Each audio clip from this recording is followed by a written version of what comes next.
So these guys that are posting plaid shirts, flannels, they're drinking beers, like close-up photos, they don't know what to do, or they just don't know? Yeah. Like they literally don't know what the system is. So there's 3 genders. Ready? LBGTP are going to get mad at me.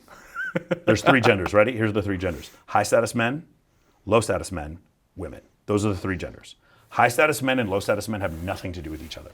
They don't live the same lives. They have different life expectancies. They have different numbers of sexual partners. They make a different amount of money. One low status men have a scarcity mentality. High status men have an abundance mentality. I'm not saying high status men are good people. Some of them are shitty people. But high status men, high performers, they just live a completely different lifestyle. They don't have a little bit more financial options and sexual options than low status men. They have 100 times more. In fact, you might say all of the options are in this low status top 20% of men category, right? So what happens with these guys is that the ones that are, most of us are just born, unless you're born into money or you have extremely charismatic parents or something like that, you're just born into a situation where you're like low status, and women want you to quote unquote figure it out. They want you to figure it out, but they're not going to figure it out for you.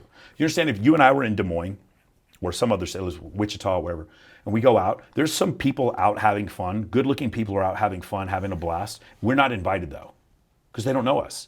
We're not invited. Like in general, if you don't get it, then the world isn't going to teach it to you. They're not going to teach you to get it. Does that make sense? Mm-hmm. If you're a low status man, guys are having a party where it's 7 girls to every guy, and they don't want you there. They don't want you to come. They don't want you to fucking know about it. If you go on Google and search high status party, you're never going to find it. If you go right now and go on Google, what's the best strip club in Las Vegas? They're going to tell you it's Chicas Bonitas or fucking Sonias. But we all know it's CH3, the Rhino, and Sapphire. But you're never going to see it. The world's never going to tell you where the high status shit is. You have to figure out a way to do it. So these men are clueless, but it's not their fault that they're clueless, because their whole life they've been raised on this phone. They don't have personal interactions. They can't maintain eye contact anymore. They've never been in a fist fight. They don't know how to talk to a girl. There's just these little basic things. And when you pick on them, they cry. When you pick on them, they report your account and try to get you deleted. That's what happens when you just josh them a little bit or make fun of them. They're just so fragile. Such fragile individuals. And so you put them on there on social media, and they just never got it. And their paradigm for what success is, they learned from Disney and their church and their family, who don't understand how to talk to women or how to be financially successful.